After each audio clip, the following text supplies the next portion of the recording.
me tell you about a friend. It's Craig LeBlanc, where the good times never end. Talking Parks and Rec, it's a show you gotta know. Welcome one and all to the Daily Parks and Rec Show. It's the Daily Parks and Rec Show. It's more of a passion for leading, doing some leadership trainings, not I'm going to be mastering how to be the best camp counselor or the best camp site director. That's great. You should absolutely do that at the time you're doing it, so be present in that. But if you're reaching and you want to reach, you're going to have to take some risks, and you're going to have to get out of your comfort zone, and you're going to have to experience something that you maybe not thought you would enjoy. Welcome back to the Daily Parks and Rec Show Leadership Series. In this episode, we're joined by Patrick Larkin, General Manager of the Cordova Recreation and Park District in California, a leader whose career is built on service, adaptability, and purpose-driven leadership. From mowing lawns at age 12 to overseeing one of the fastest-growing park districts in the state, Patrick shares powerful lessons on career growth, mentorship, and why parks and recreation must be recognized as an essential service. If you're a Parks and Rec professional looking to grow, lead, and make a lasting impact, this conversation is for you. Let's dive in. All right, we are live again with the Daily Parks and Rec Show. This is typically our noon show, Eastern, but we had to push it back due to some technical issues. Actually recorded a great episode with the Rec Room about neurodivergence. And working with neurodivergent people in the workforce and within Parks and Rec. That was a great episode. If you missed it, catch the rerun. But today I've got again with me, second time's a charm, Patrick Larkin over and the General Manager for Cordova Recreation Park District. Welcome to the show again, Patrick. Thank you. Let's hope that this one goes a little more less technically challenged, I guess. Yeah, it's already off to a great start, so I think we're going to do great. All right, per usual, we will play a couple of promos. We've got our latest commercial for Outdoor Link, one of our big sponsors, early supporters of the show. Really appreciate all that they do. So if you'd like to connect your entire Parks and Rec department to a cell phone to be able to turn whatever you want throughout the entire city off and on just by the flip of a what looks like an iPhone app, they've been doing this for quite some time and are really good at it, and have been working with the Parks and Rec community for quite a while as well. So I'll play a little promo for them, and then also for strategic partners that would like to help us create the great media company for Parks and Recreation, where we kind of have our own place to tell our stories. Reach out to me on LinkedIn, and we'll see if I can get y'all involved. So we'll play this, and we'll come right back and start our conversation again with Patrick. In today's parks and recreation industry, communication, safety, and efficiency go hand in hand. That's where Outdoor Link comes in, delivering smart technology that empowers city departments and community planners to do more, smarter. Outdoor Link's platform connects and automates everything that keeps your parks running smoothly, from lighting and locks to signage, water features, Wi-Fi, and digital advertising. Control and schedule park lights for safety and energy savings.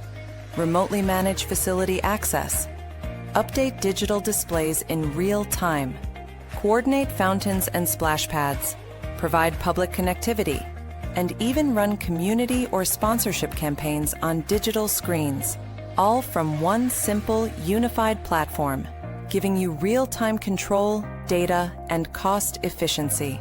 For parks and recreation agencies, that means safer spaces, smarter resource use, faster responses, and stronger community engagement. And behind every great park story is great infrastructure. That's why Outdoor Link proudly supports DPRS Media Company, helping the Daily Parks and Rec Show amplify the voices of professionals shaping our communities every day. Outdoor Link, smart, connected solutions for parks, recreation, and beyond. Are you a vendor, brand, or service provider ready to connect with the heartbeat of local communities? At DPRS Media Co., we tell the stories shaping parks and recreation across America. Through podcasts, live streams, videos, and newsletters, we reach frontline leaders, city directors, and decision makers every single week. From youth sports and facilities to programming and policy, Our audience is your audience. Sponsoring or partnering with DPRS Media Co. puts your brand in front of the professionals who build, budget, and buy for their communities. Launching a new product, growing your presence in public spaces, targeting cities, counties, or departments, DPRS is your trusted media partner. Whether you're in software, turf, aquatics, robotics, smart cities, or special events, partnering with DPRS puts your brand in the story. With commercials, interviews, social campaigns, newsletters, and live shows, we're your media team. Partner with us and grow your impact in the $200 billion Parks and Rec industry. DPRS Media Co. Stories that move Parks and Rec forward. Your audience is here. Let's meet them.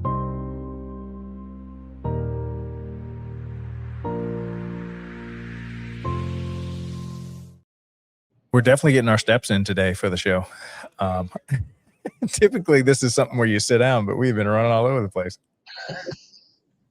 But all right, so let's go back to introducing yourself to the Parks and Rec community of America. Maybe tell a little bit about your backstory and journey and how you got into Parks and Rec, and then how you got your position where you're at today. Sure.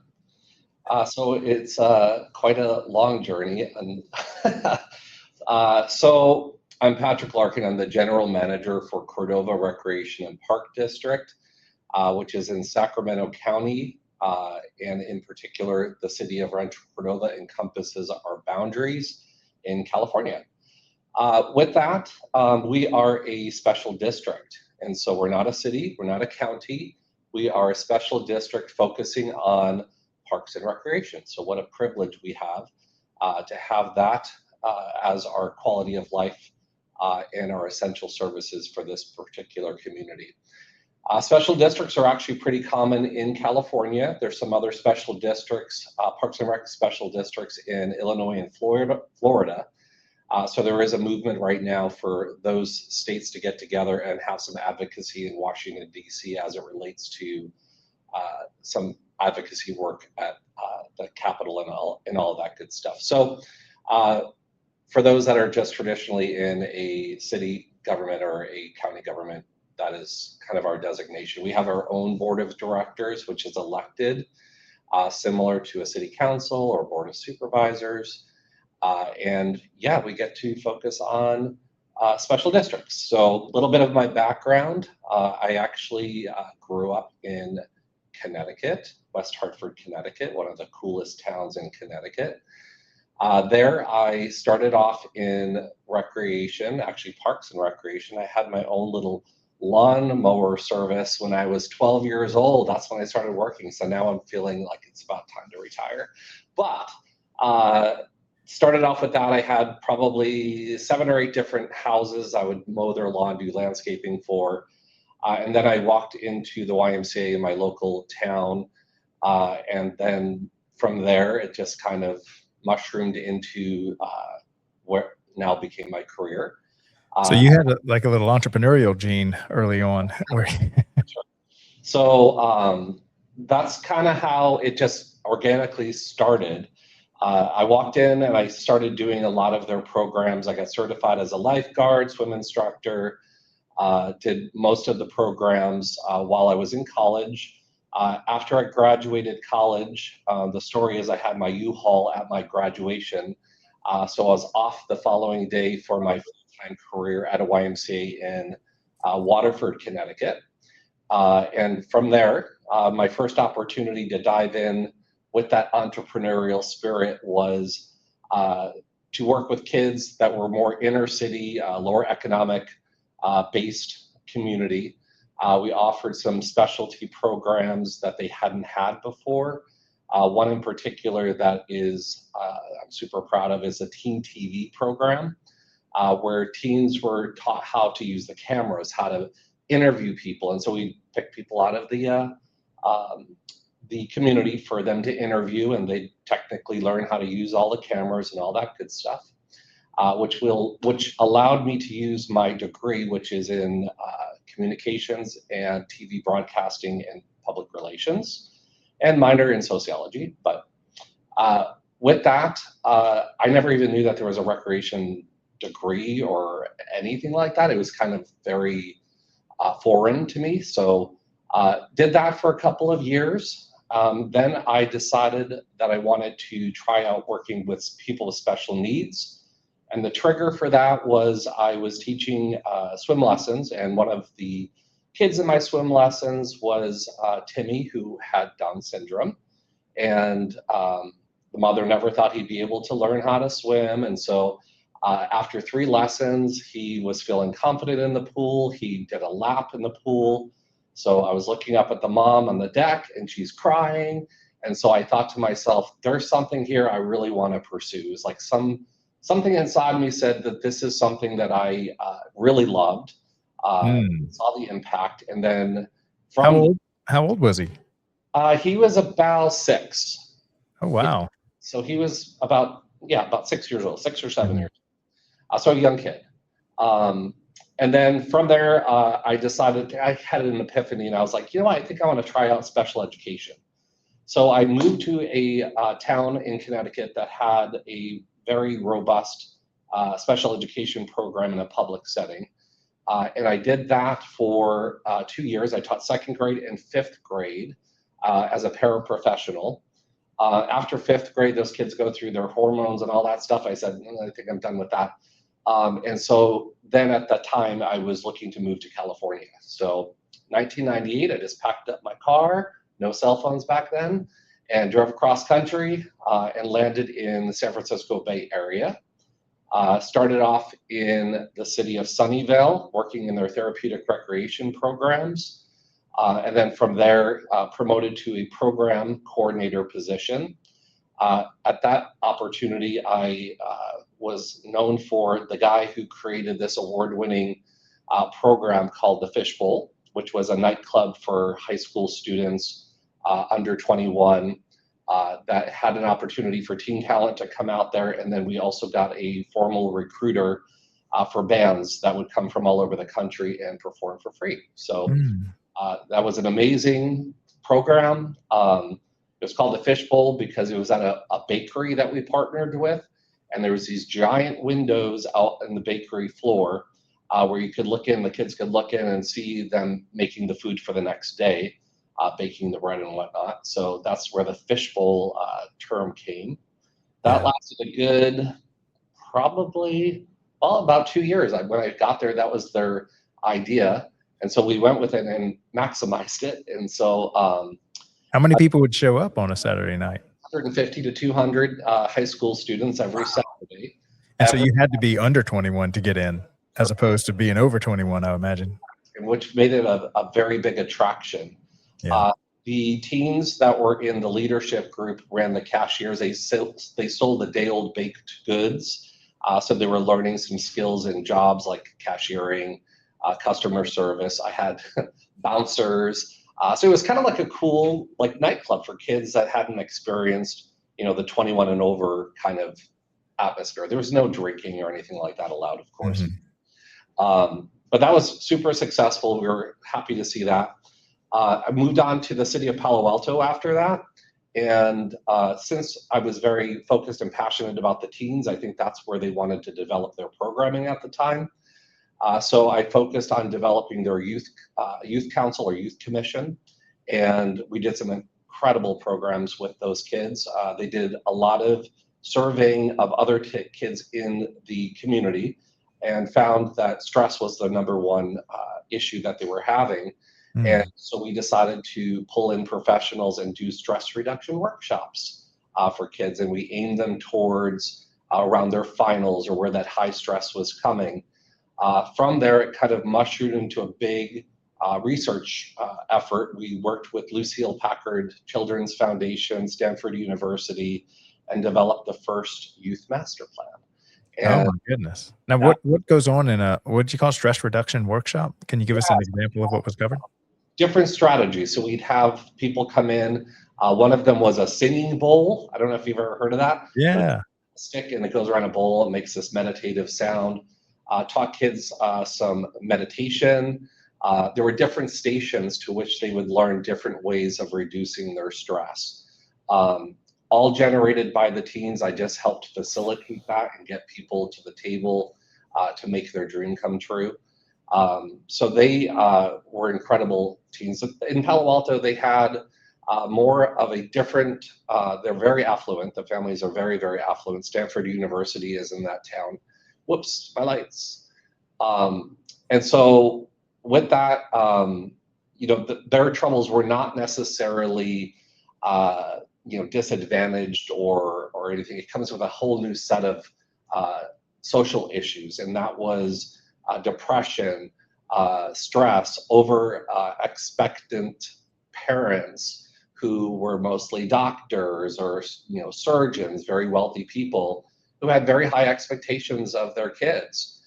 So there was a very high suicide rate also in that community. So we tried to combat that and address it to the heart of it. And so that's why we came up with the Youth Master Plan. It involved youth, it involved, doctors, professionals, service providers. So it was a really great opportunity for us to bring the community together for this social problem and a very big health issue going on there. And I think it made a difference. I think it did give these kids some resources, and it kind of maybe a little educated those parents and some of the educators of maybe you're pushing these kids too hard. Because not all of them are going to be going to Stanford. Not all of them are going to be going to be making millions of dollars in their career. And I think there was too much pressure going on for those kids. But so that was that. I had done that for about 5 years, and also did therapeutic recreation. Started some new camps, and then also started some adult day trip programs where we'd go out and have a social group. They were called the Omega Club. And we'd bring them bowling, we'd bring them to San Francisco, we'd bring them to different locations where they could bond. And they had a really nice group of people who made friends. So it avoided some social isolation, a sense of belonging, a sense of something to do, right? So it applies to everyone. So that was a really great program. Couldn't afford to live in Palo Alto anymore. So we decided to, after we had our first child, we moved to Elk Grove, California, which is up in the Sacramento, California area, metropolitan area. And then that was my first taste of a special district. So it's called Casunas Community Service District in Elk Grove. They're a special district that focuses in on parks and recreation and fire and ambulance services. So they're a little bit more broad than just focusing in on parks and recreation like where I am now. And so I spent 12 years there, did everything, was a recreation manager for the first part and then became the recreation superintendent. Had some amazing programs and services that we developed throughout the year. And then moved to where I currently am at Cordova Recreation Park District, still in the Sacramento area. And I've been the general manager for about 9 years now. And basically my role at this time is to oversee the administration. So it's the Parks and Rec director and all of those employees underneath them, human resources, financial CFO, and all of the finance folks, and then park planning and development, which is kind of unique and needed here because we have such a high level of park development going on. This area is the 5th largest, fastest growing housing development area in the state of California. So we have a designated staff of 5 who are negotiating contracts with developers and getting parks produced. This past year, we came out of it with 3 brand new parks for our community. And the time here, I was able to get a brand new pool for the community. So we're growing, and the demand is high. Our population is about 135,000. And so we both have not only the city of Rancho Cordova in our boundaries, but we also have unincorporated Sacramento County in our boundaries as well. Now, when you say 3 parks, what was the cadence on that? 3 parks a year, a month, or? So this past calendar year, we opened 3 brand new parks. Wow. 2 of them were neighborhood parks, which is about a 10-acre park. And then another one has higher acreage, which we call community parks. And they come with amenities. They come with brand new developments. So We're fortunate in California to have what they call Quimby Parkland laws, which basically say to developers coming in and building housing that you're required by law to dedicate land and or in lieu fees in replacement of that land to your parks provider in order to have equity. So these developers aren't able to come in here and just like land everything with their housing developments. They're required to provide park space. Yeah. So we get funds associated with that. And then we also get park impact fees that the developer ends up actually paying for. And then we have to do the maintenance after we have them, and we have CFDs, they call them, Community Facility District fees that maintain the parks going forward. So it's all a big system. Yeah, so that actually kind of embeds a great funding source as development happens, which is probably critical for a fast-growing city. Yes. Because you've got so much infrastructure being built, so many people coming in, and if you don't earmark that early on, then you're kind of trying to play catch up. Yeah, and the challenge is we're not the land authority because we're just the service provider. And so the city of Rancho Cordova is one of those land authorities, so we have to work closely with them. And then the county is the other land purveyor. So we have to negotiate with those government agencies in order for us to have them approve or, in essence, agree to our park impact fees. They're very highly supportive of parks. I mean, who wouldn't be, right? Right. Quality of life. We produce some great award-winning parks. So yeah, we're fortunate to not have to fight for funds to build these parks that's already embedded into the law, as well as support from our land authorities. Okay, so can you speak a little bit to, because I know in the park district, like you said, the Parks and Rec department is still with like under your jurisdiction, but you're not really, like you said, fighting for all the other like police and fire and utilities and stuff like that. How has that made a big difference in how you kind of grow a park system? Yeah, it's great. Not competing for attention and or politics getting involved when in a lot of cities or other jurisdictions that have multiple services attached, like full service cities or towns or what have you. Typically you're finding that, or at least in the past when I did work for cities, that recreation is vulnerable to cuts. They had a hard time defining it as an essential service. And so I know there's been a lot of advocacy work. There's been a lot of, communications and trying to make sure that those decision makers are seeing these as essential services. So we are an essential service because we're a company that is just strictly about providing parks and recreation services to our community. So by definition, this community has decided by having a special district that it is an essential service. So we serve all the way from preschool through seniors. So we hit every age group. We try to make sure we're serving as many needs as possible. We do have a new therapeutic recreation programming, which we're excited about. But there's a lot of partnering that needs to happen because we're not claiming to be able to do everything with a population of 135,000.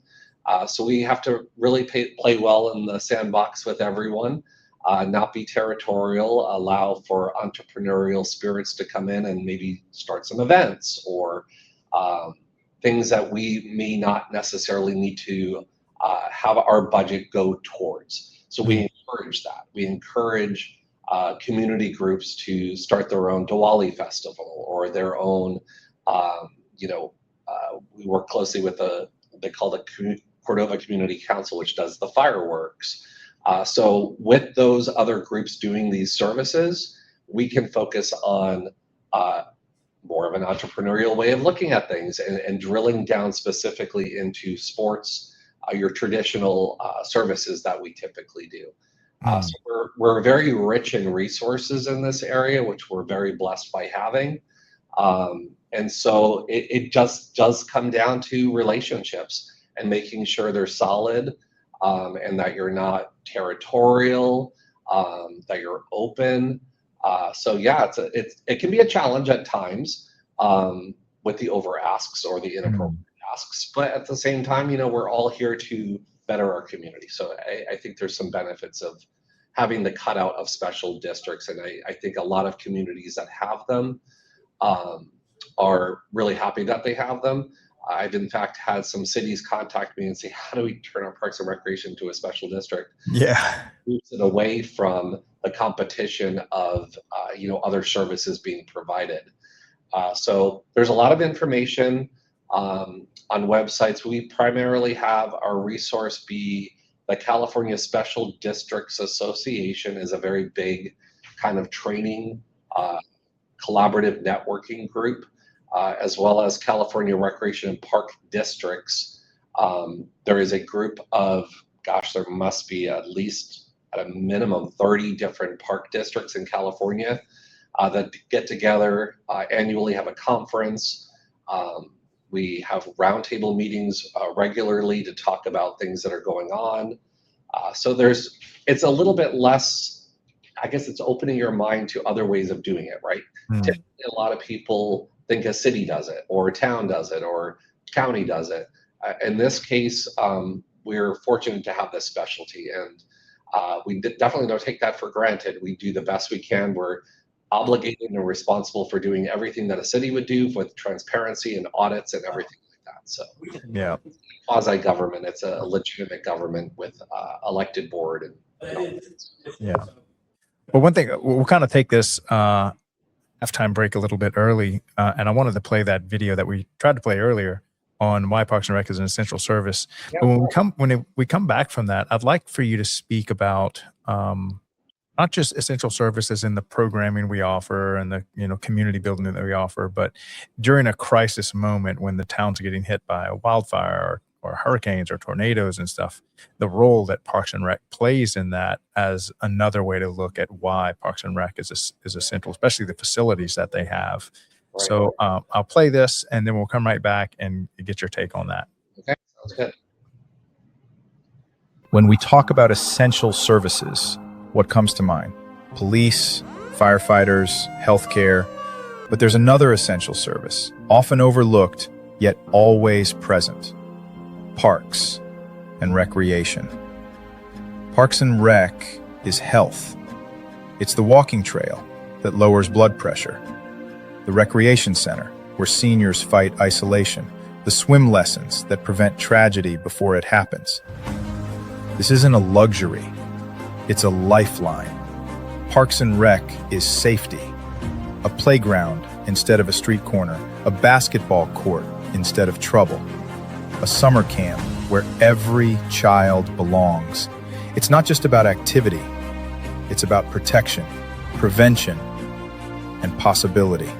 Parks and Rec is community, the festival that brings neighbors together, the cultural event that teaches respect and diversity, the open space where a city breathes. It builds bridges where division once stood. It gives people a reason to gather, to connect, to care. And Parks and Rec is economics. It strengthens property values. It drives tourism through events and trails. It saves on healthcare costs. Every dollar invested multiplies, feeding back into schools, into safety, into growth. Essential service is not just about survival, it's about thriving. And Parks and Recreation is where thriving begins. In wellness, in equity, in culture, and in joy. Parks and Rec isn't extra, it's essential. For our health, for our safety, for our communities, for our future. A message from the Parks and Recreation community.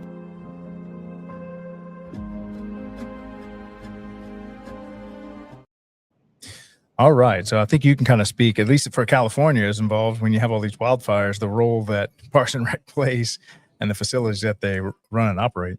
Yeah.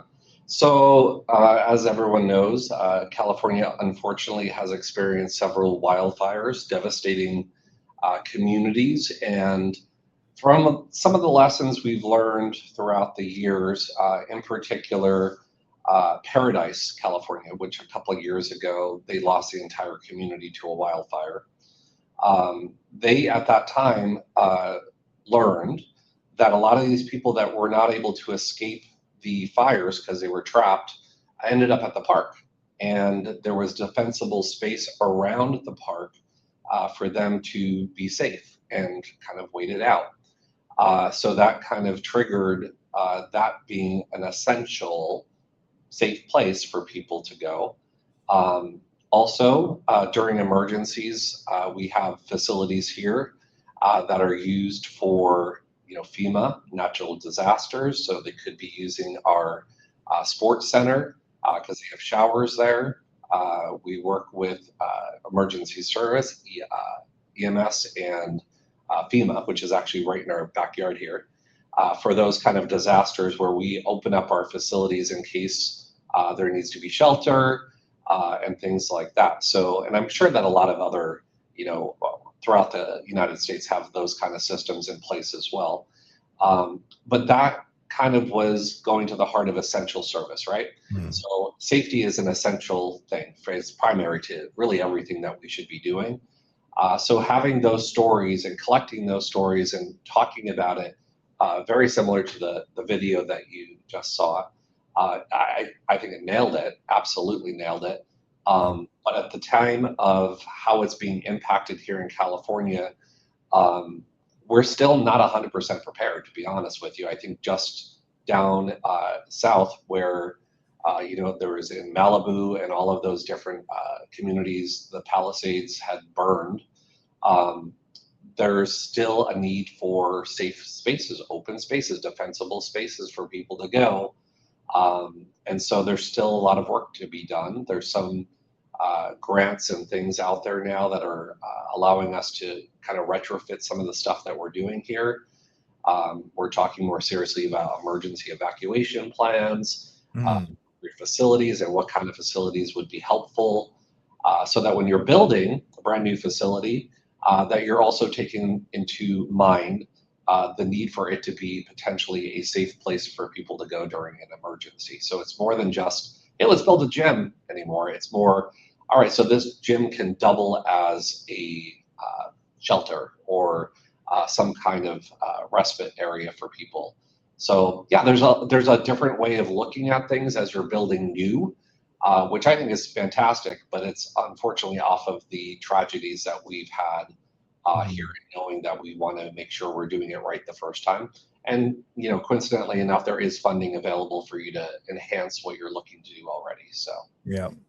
I know when Louisiana faced Katrina, all of Breck Park was pretty much commandeered by the military, flying over to New Orleans, picking people off of roofs, and they were landing on soccer fields and baseball fields. Right. And they used that as their staging area to rescue people and then to give them a place to stay and then figure out what they were going to do with them.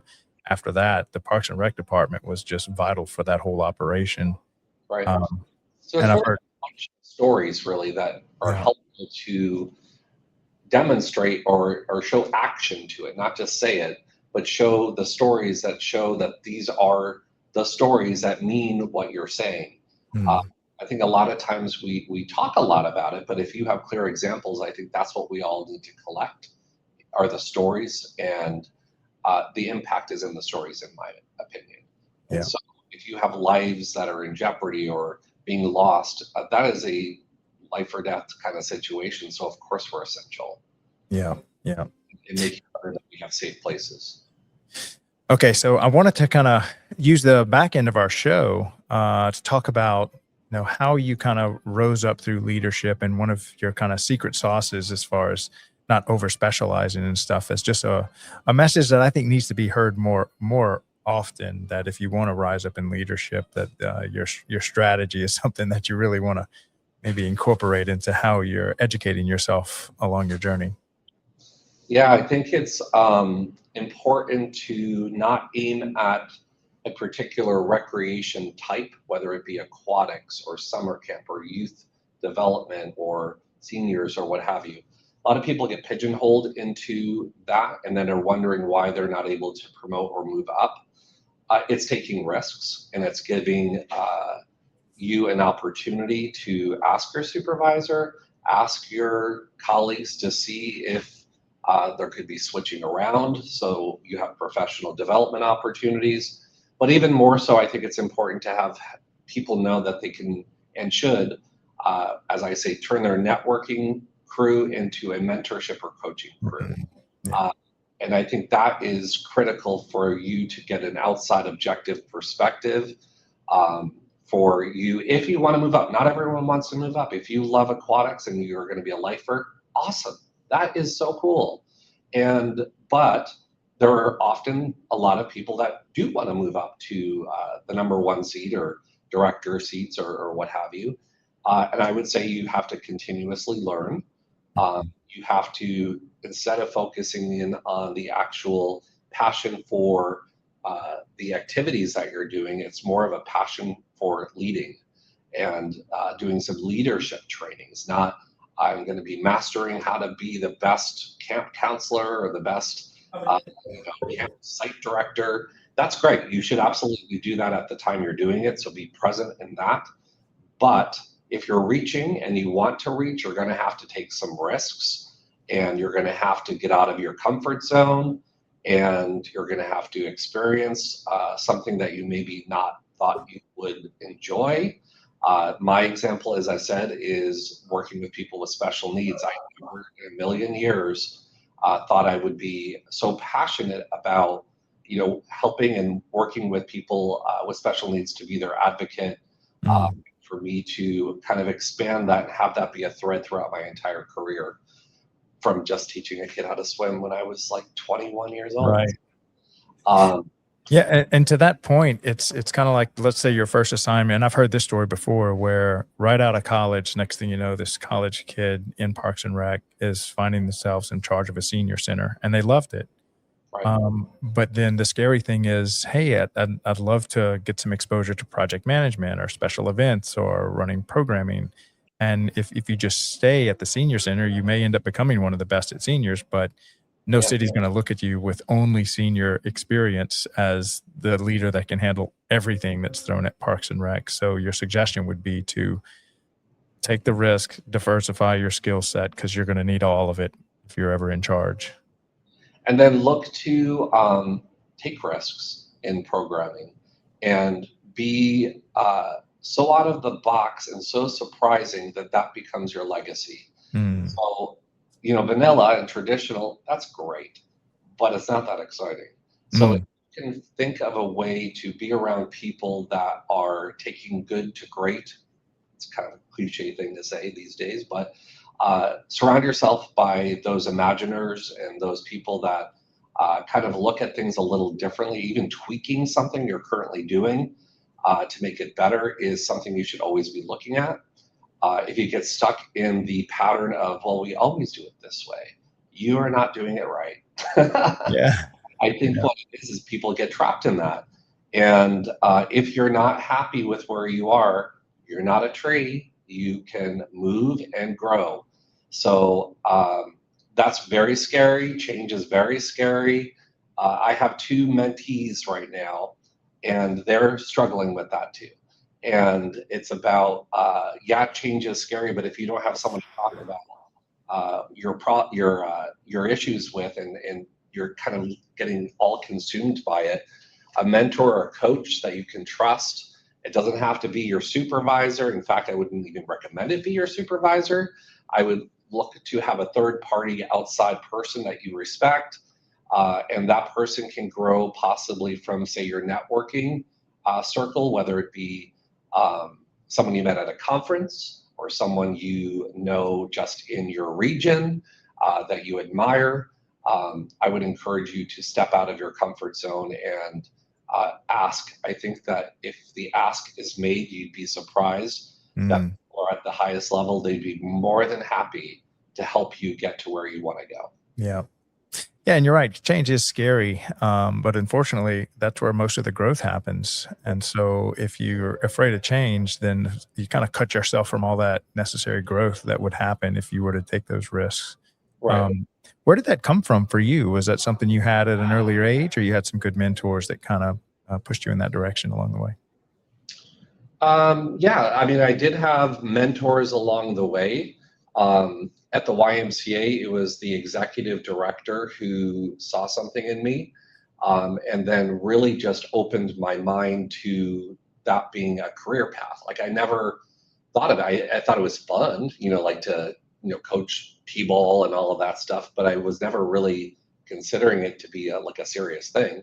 And as I said, when I moved out to California and people are saying, "Oh, do you have a rec degree?" I'm like I had no idea there was even a Oh, what's a rec degree?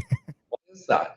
And so I didn't come from that mindset of traditionally educated in that arena.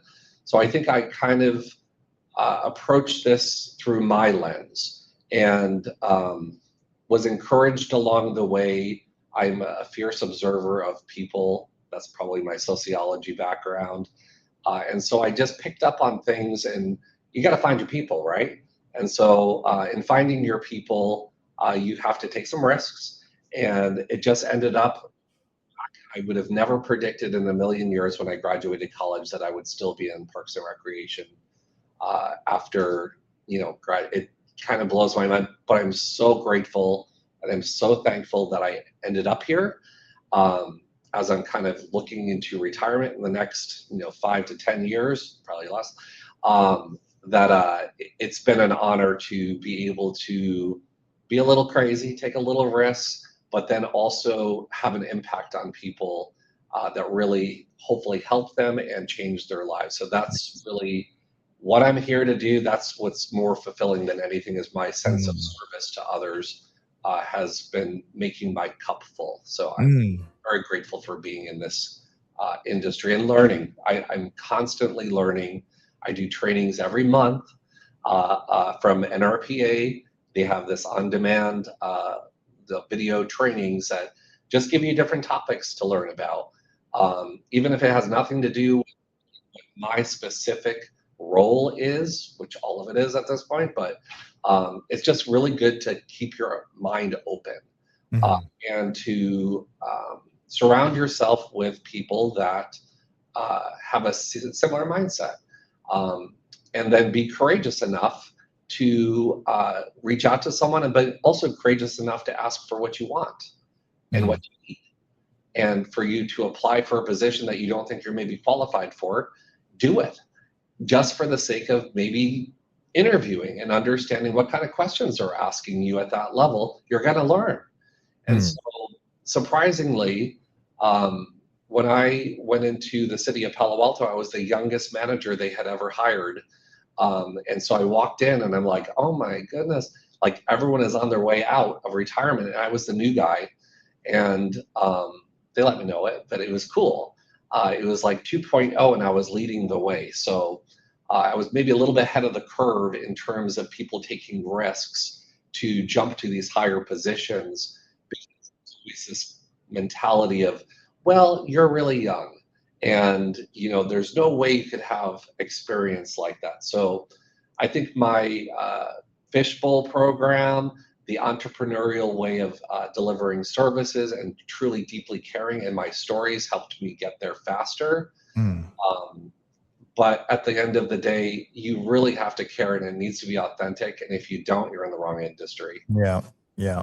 I want to go back to something you said about you being a fierce observer of people. Yeah. Again, where does that come from? And then just as a fierce observer, what are some of the tricks to try to see who they really are versus who the mask they're wearing? Yeah, I think it's courage. I think it's a matter of addressing things and sharing your observations. Being empathetic is critical. Uh, Mm, Everyone has something going on, right? And so, not making any assumptions, but also accountability, right? Like, so if something is off the rails, you have to address it. But it also starts with setting in motion the expectation of culture that you have and what you expect for your company. So, in my role as the general manager, I am the culture setter. I mm, bring it to the table, I share expectations, and then we activate it through a fun way for people to get recognized. a culture of accountability, a culture of making sure that if something is offline, that it's addressed. We coach people, of course. We work to their strengths. So I do teach them their strengths through a Strengths Finder program that I got certified in, which is an amazing program. Actually, I have the book here. So if anyone is interested in bringing your staff to the next level. Oh, I have that book. Yeah. Yeah, that's a great one. Yeah. Great So recommendation. out here in California, we have one of my friends is actually very well versed and it has created a business off of that book, Mhm. which actually dives a little deeper into your strengths. And so I would highly encourage leaders to check that out. There's a little test in the back of the book where your staff, you especially start with you, but take the test. It'll share with you what your strengths are, and then it'll hit it like it's witchcraft. It's crazy Mhm. how accurate it is. And then from there, expand it out to your staff so your staff will know what your strengths are. And then each of you will understand maybe where you're going to be strong and maybe you're less strong. Kind of change up assignments and make sure people are trying to live within and be more natural in the strengths that they bring to the table as a team. So Yeah. there's tools like that that I use and have used. I have a very strong customer service program. It's called, and probably some other agencies have done this. It's the Fish program out of Mhm. Seattle, Washington. It's Pike's Place Fish Market up there, very famous. They have a customer service program, and we've just maximized it. And so, they get the Big Fish Award. If anyone's watched The Sopranos, the bass fish that sings, the team of the quarter gets that one, and then their team name on a plaque. We do quarterly recognition meetings. So yeah, we have a really good, healthy culture here, and it's critically important for accountability to land and for all of us to be on the same page. And it translates into longevity. It translates onto people being happy with where they're working, but they also know what to expect. That if something is going on, most likely your supervisor is going to address it in a kind, empathetic way, not as a punitive or way that is just not appropriate. We really keep in check behavior. Yeah. Yeah. I wanted to go back to something else you said where you said it's almost like witchcraft when you do some of these programs and you kind of go into them thinking that you're very special in your problems and no one else faces what you're facing. And then you take one of these and it's like, have y'all been spying on me the whole time? Because you just nailed exactly who I am and how universal these problems are. And these programs can pull that out. It's actually, this program is, to me, and everyone that has taken it. So pretty much all of my leadership, actually all of the staff that are in supervisor and above in our agency have taken the test.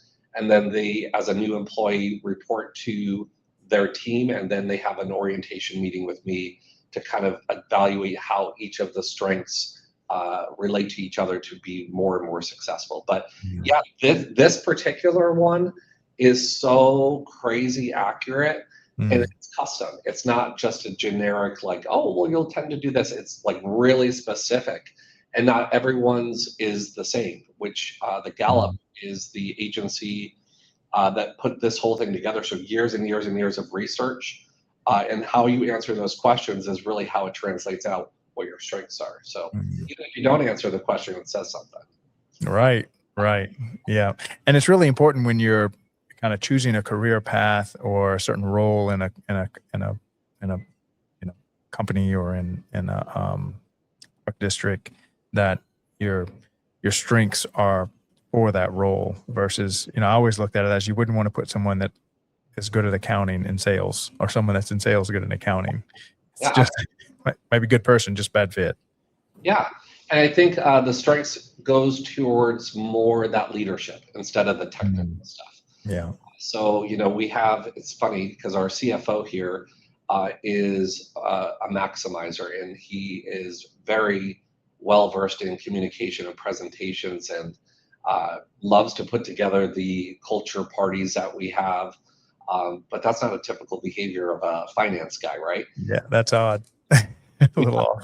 Strengths, and then he's excited to be a part of that. He's not in a pigeonholed silo of, no, you're just here to do finance. And so we encourage people to kind of get into our culture and use their strengths. And so it works for us. And so Yeah. if you don't have those kind of key components, I would recommend that you start incorporating them to just evaluate your strengths as your agency and your staff.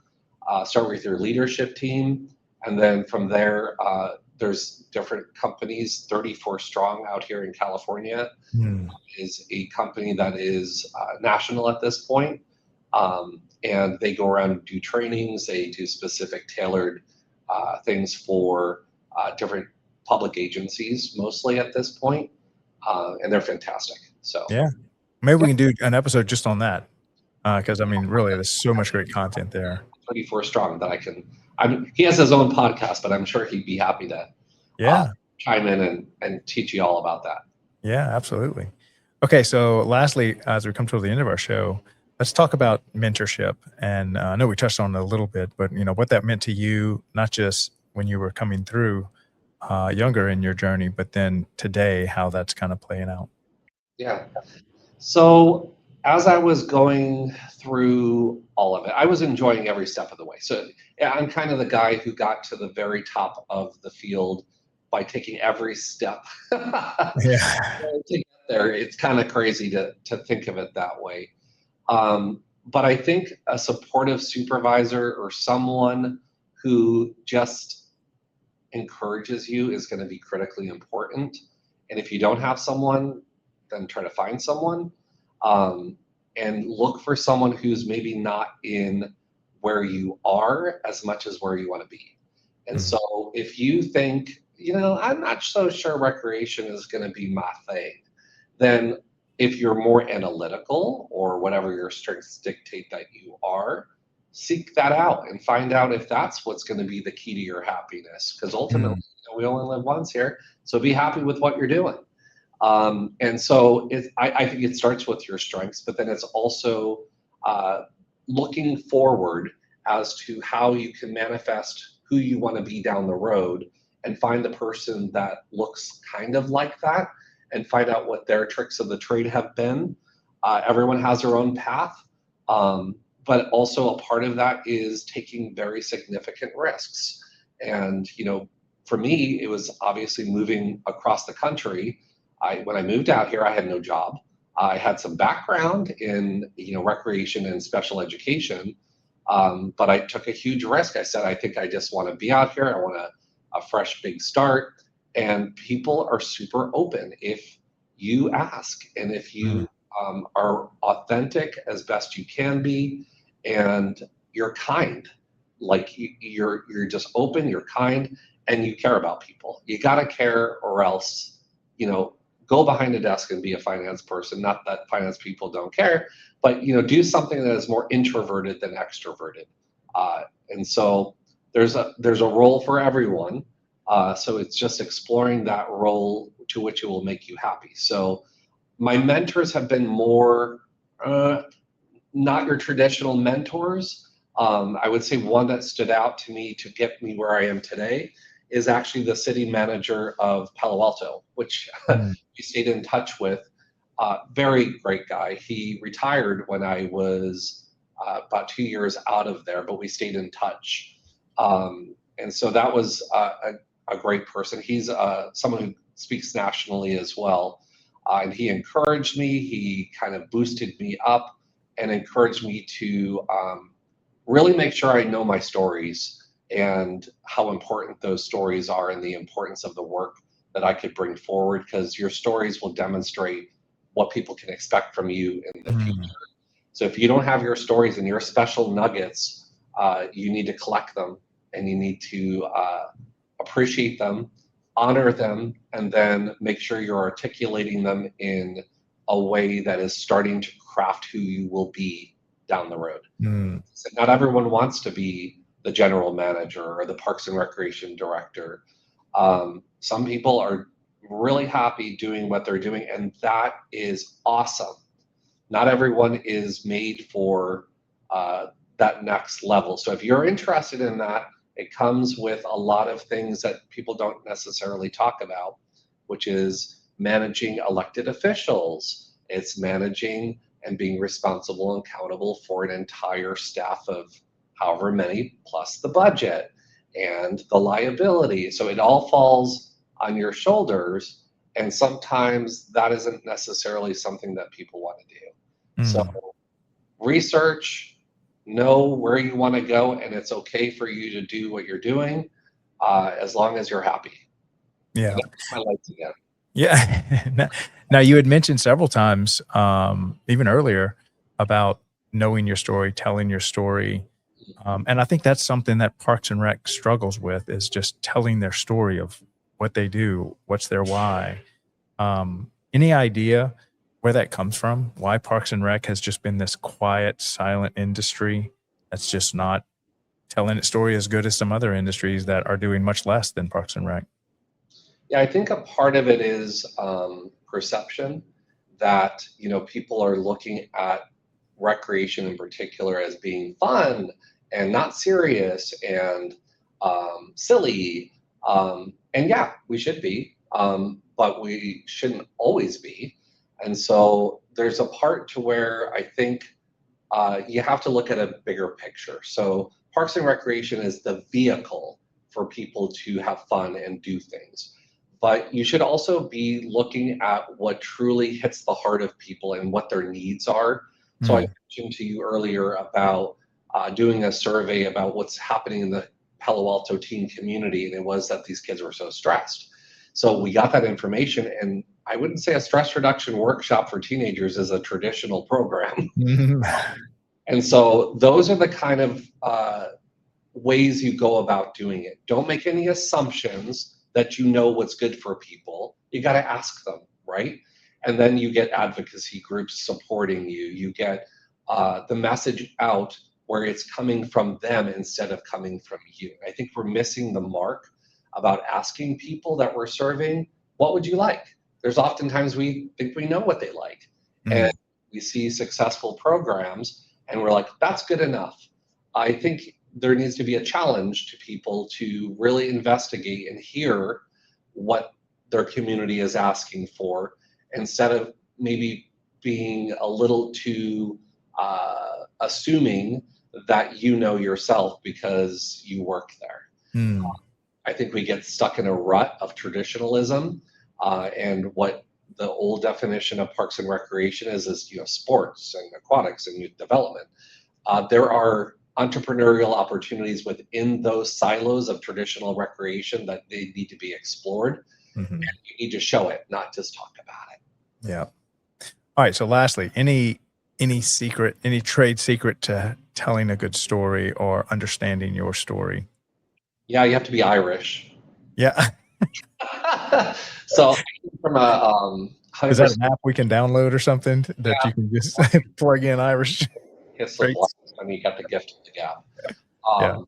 But yeah, I think a part of it is just really doing some work on yourself and making sure that you are building your confidence. And if you can build your self-confidence, either by reading books or self-help books, or being around the right people, right mentors, coaches, it's something to write down and craft and just know about yourself. Give yourself some credit. Like sometimes we never give ourselves credit, and we don't even know what we're doing sometimes unless someone asks. So for example, you asking me to be on this podcast today, it's not like I go around thinking about my history or anything, but it kind of excites me that I'm talking about it, because it's like, oh my gosh, I've been here a long time, but you forget about it. But if you're present in it, make sure you're recording it for yourself, because they're your accomplishments. And of course, you're working with other people, but take it as one of your own and own it. Don't always be looking to give everyone else credit for something you're doing. Any book recommendations on that front as far as self-help that you'd recommend to somebody? Yeah, well, this one, like we shared, I'll do another plug, is an excellent start to identify your strengths. And I would start there with taking the little test and finding out what it'll spit out the results of that test to you, and it'll give you a clear explanation of what your 5 top strengths are. From there, I would also look at possibly some books related to EQ. Your emotional intelligence is critical as you move up into industries. It's less of a technical position, it's more of a leadership mindset, and you need to have a strong and high EQ to navigate all of the challenges that come your way, and so that you don't burn out, and or you can take people for where they are and work with them that way. So I would say those 2 kind of general topics of self-help books would probably be my recommendation to start. Okay, so we have a little tradition at the end of the show. We have our previous guest has left a question for you, and this question comes from Tyler Bybee over in Taylor, Texas, one of the fastest growing little communities right outside of Austin, because they got a massive $17 billion investment from Samsung to build chips. But and he's a risk taker as well. He said, out of all the programs and events that people thought would be a failure, how did you change that to become a success? And how did it change people's lives? I would definitely say that fishbowl program back in the day. Yeah. It was very risky to have a teen nightclub be led independent of like a higher supervisor. I was just a program coordinator. There was no supervisor on site, probably because they didn't want to work Saturday nights every right. But I think having a public agency take that risk was one of the things that I don't think they ever thought it would be as successful as it ended up being. And the impact it had is I'm still in touch with these kids that went to that program and that were in the leadership group, and now they're having kids. And so there's connections you make can last a lifetime. And so that impact is critically important. And so, yeah, I think also some kind of risks taking is anytime you're working with teens, really, in my opinion, is always a risk. Like, will they like it? Will they go for it? And I think the lesson I learned early on is you better ask them and not assume that they are going to go with it if you don't ask them.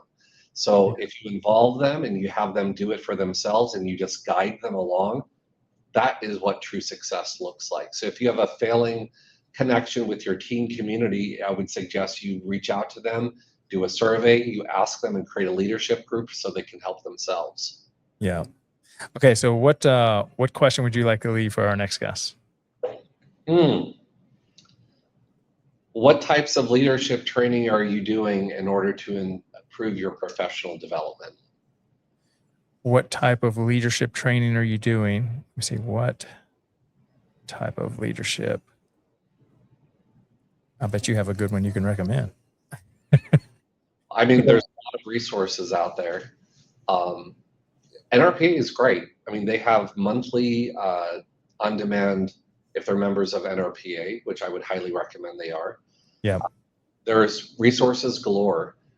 Even challenging yourself to maybe go after the Certified Parks and Recreation Professional or Executive certifications. I have my professional certification. I have some of my staff that have the executive level certification through NRPA, but those are really great tools for you to kind of lift your mindset out of the traditional day-to-day recreation services. If you're interested in administration, you're going to need to have that shift in your mindset to look at what you like doing, but you're doing it for your staff instead of necessarily the direct service to the people. Yeah. Yeah. Fantastic. Well, Patrick, thank you so much for coming on the show today. This has been quite a rich episode, all types of good nuggets and wisdom that you've been sharing with us. We may have to get you to come back and do an episode just on that leadership book that you showed us. Oh, okay. I have a great connection, so. Yeah, let's do it. Let's do it. Thank you, Craig. I appreciate it. Yep. Appreciate you coming on the show today. Okay. Have a great rest of your week. Thanks, Patrick. Bye. All right. So that was another great episode. That was supposed to go on at noon, but we had to get it pushed back a little bit, but such is live performances. All right. So tomorrow we have 3 shows. We have our regularly scheduled leadership series, followed by Youth Sports Mastery, followed by at 5 p.m. The Young Professionals Network, run by our interns, Aiden Tierney and Michael Moreau. So full schedule tomorrow. Appreciate all the love and support that we've gotten this year. I can't wait to see the promo that the creatives of the Daily Parks and Rec Show get to make for all that we've accomplished this year and a lot of stuff that we're going to be doing and launching in 2026. So looking forward to that. But great seeing y'all today. Love you guys.